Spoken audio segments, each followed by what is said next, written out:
Assalamu alaikum dear students. We are going to start our new chapter number 1 of first year, and its first topic is introduction to physics. Very easy. It is just related as the book starting chapter of starting chapter of class 9. So we are gonna study over here about physics. What is physics basically?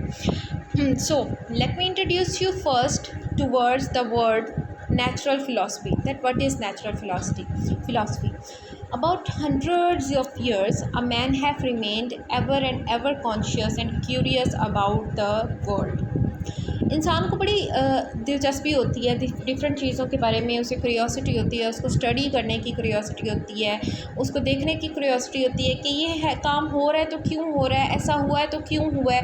Means वो logics और reasons पे depend करता है। जो हम human nature है जो वो लॉजिक्स एंड रीज़न पे डिपेंड करता है। तो जो साइंटिस्ट ने इस चीज़ को स्टडी करना स्टार्ट किया तो उन्होंने एक इसको सब्जेक्ट का नाम दे दिया जो कि नेचुरल फ़िलासफ़ी कहलाता है। ठीक है, अब नेचुरल फ़िलासफ़ी 18th सेंचुरी तक तो इसे नेचुरल फ़िलासफ़ी ही माना जाता रहा और नेचुरल फ़िलासफ़ी के नाम से ही इसको पढ़ा जाता रहा। लेकिन किसी एक पर्सन के लिए इस पूरे निज़ाम को हिफ्ज़ कर लेना या उसमें मास्टर्स करना बड़ा ही डिफ़िकल्ट था। फिर उन्होंने क्या किया कि इसको डिफरेंट स्प्लिट कर दिया into different branches, that is physical sciences and biological sciences. अब बात आती है कि हमारी फ़िज़िक्स कैसे आई है इसमें से। What is physics?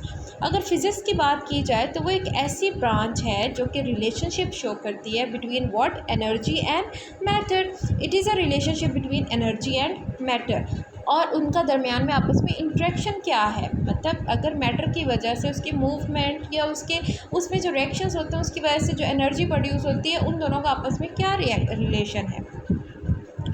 अब बेसिकली फ़िज़िक्स जो होती है ना वो एक अकेली नहीं है, जस्ट एक सब्जेक्ट नहीं है। फ़िज़िक्स में भी डिफरेंट सब्जेक्ट्स हैं, डिफरेंट कोर्सेज़ हैं, डिफरेंट आउटलाइन है हमारे पास। यानी कि it is a vast knowledge. यानी कि ये भी दूसरे सब्जेक्ट के साथ कोरिलेट करती है। कैसे कोरिलेट करती है? Let me introduce some branches over here. Look, astrophysics. Do you know about astronauts, about space? In this physics you study about astronauts, about space। यानी कि स्पेस से रिलेटेड जितना भी मटेरियल होता है आप वो इस ब्रांच में स्टडी कर सकते हैं। Then is chemical physics. It is obviously related, so you can say that just like chemistry, chemical reactions, engineering physics, mechanics वगैरह ये सब कुछ आ जाता है इसमें। Geophysics, it is a study of internal structure of earth। Medical physics, okay, physical oceanography. मतलब जो हमारी डेली लाइफ है ना उसमें फ़िज़िक्स बहुत इंपॉर्टेंट रोल प्ले करती है। हर जगह पे फ़िज़िक्स के लॉज एंड प्रिंसिपल जो हैं वो एप्लीकेबल होते हैं। ओके, हम कहते हैं main frontiers of fundamental physics क्या है। बेसिकली जो फिज़िक्स है ना इसके 3 मेन फ्रंटियर्स हैं। कौन कौन से? पहला कि ये डील करती है world of extremely large things. अब लार्ज थिंग कौन सी है? Such as universe, it is very big and very complex. फिर आ जाते हैं extremely smaller particles such as atom के अंदर भी और चीज़ें होती हैं, इलेक्ट्रॉन्स होते हैं, प्रोटॉन्स होते हैं, मेसन्स होते हैं, न्यूट्रॉन्स होते हैं। And the world of middle things में अब क्या आते हैं? यानी कि एक छोटे मॉलिक्यूल से लेके एक कॉम्प्लेक्स अर्थ जितना जो कुछ हम इसमें स्टडी करते हैं, that is basically a fundamental science. International अब जो है वो आपकी फ़िज़िक्स जो है ना इसमें डिफरेंट चीज़ें आ जाती हैं। ठीक है, जब हमने ब्रांचेस डिस्कस कर ली, हमने सब डिस्कस कर लिया। अब फ़िज़िक्स में फ़िज़िकल क्वांटिटीज़ का जिक्र आता है अक्सर। फ़िज़िकल क्वांटिटीज़ क्या होती हैं? तमाम मयरेबल क्वांटिटीज़ जिनकी बुनियाद पे हम किसी चीज़ को मैयर करते हैं वो क्या कहलाती हैं? आपकी फ़िज़िकल क्वांटिटीज़ कहलाती हैं। इंटरनेशनल सिस्टम ऑफ यूनिट, पहले ज़माने में क्या होता था कि चीज़ें जो हैं वो लोग क्या करते थे, उनका ना बीच में बार्टर सिस्टम होता था, तो वो गुड्स के बदले गुड्स एक्सचेंज करते थे। यानी कि कोई एक फ़िक्स्ड पैमाना नहीं होता था किसी चीज़ को मैयर करने के लिए। तो उन्होंने क्या किया कि एक सिस्टम इंट्रोड्यूस करवाया जिसको कहते हैं international system of unit. Unit क्या होता है? एक स्टैंडर्ड क्वांटिटी होती है जो हम किसी भी चीज़ को असाइन कर देते हैं। ठीक है जी, वो कहते हैं 1960 में कमेटी बैठी थी, जनरल कमेटी बैठी थी। उन्होंने डिसाइड किया कि आज के बाद हम हर चीज़ को जो है वो क्वांटिटीज़ में पढ़ा करेंगे, क्वांटिटीज़ में लर्न किया करेंगे। ठीक है जी। And this system was given as the name of SI system. अब ये सिस्टम 3 चीज़ों पे बेस करता है, कौन कौन सी? Base unit, supplementary unit and the derived unit. Base units क्या होते हैं? बेस यूनिट्स बेसिकली होते हैं बेस किसी चीज़ की, बेस का मतलब होता है बुनियाद, यानी कि किसी चीज़ की बुनियादी यूनिट्स। जैसे 7 बेस क्वांटिटीज़ हैं, लेंथ, मास, टाइम, टेम्परेचर, इलेक्ट्रिक करंट्स। तो जो इनको यूनिट्स असाइन किए जाएंगे उन यूनिट्स को हम बोलेंगे वो क्या होंगे? आपके बेस यूनिट्स होंगे, ठीक है। और फिर उसके बाद आता है सप्लीमेंट्री यूनिट्स। सप्लीमेंट्री यूनिट्स क्या होते हैं? The units which are neither base units और ड्राइव्ड यूनिट, मतलब दरमियान के यूनिट्स हैं, ना तो वो बेस होते हैं ना वो ड्राइव होते हैं। These units are called supplementary units. अब ये कौन कौन से होते हैं? प्लेन एंगल, एंगल की बात हो रही है basically, and the solid angle. अब standard definition of supplementary units अगर मैं बताऊँ तो मतलब अगर हम इसे डिफाइन करते हैं तो बेसिकली ये क्या बनता है? इसमें 2 तरह की चीज़ें आ जाती हैं, रेडियन आ जाता है और हमारे पास क्या आता है? सेट-रेडियंस। ओके जी, रेडियन क्या है? It is an plane angle between 2 radii of a circle. Radii का मतलब पता है आपको कि मिड पॉइंट सेंटर से लेकर इधर तक का जो डिस्टेंस होता है, एजिस तक का डिस्टेंस, वो क्या कहलाता है? आपका रेडियस कहलाता है। यानी कि 2 रेडियाई, 2 रेडियाई हैं मेरे पास यहाँ पे, उन 2 रेडियाई का दरमियान जो डिस्टेंस लाई करता है उसको हम बोलते हैं रेडियन बोलते हैं, ठीक है, जैसे कि ये फिगर में दिखाया गया है, ठीक है जी।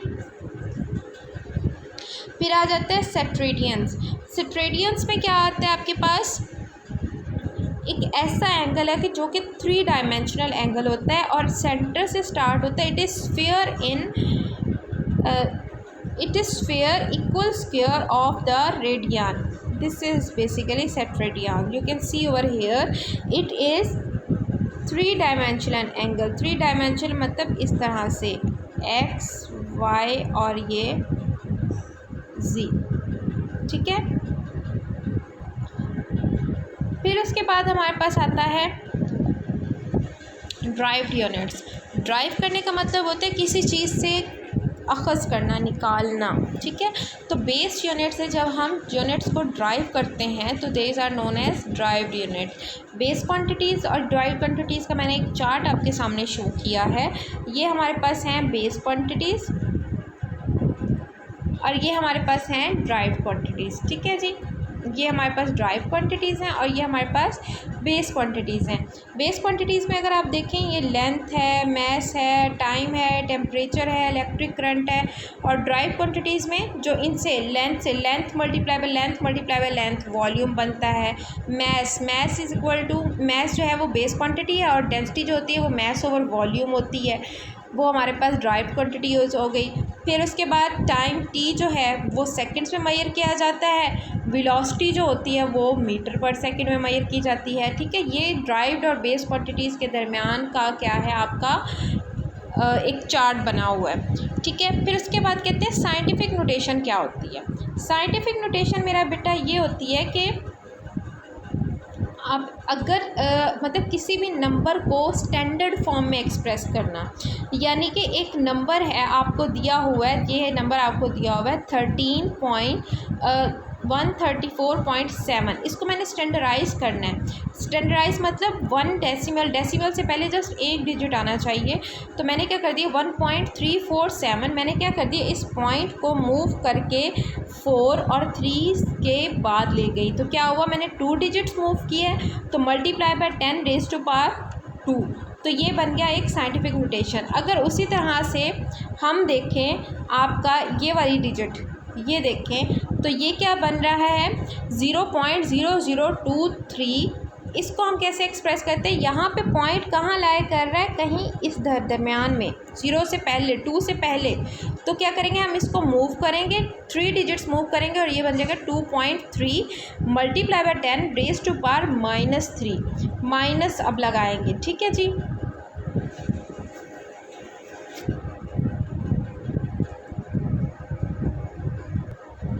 तो ये था आज का हमारा लेक्चर। इंशाल्लाह फिर मिलेंगे बेटा।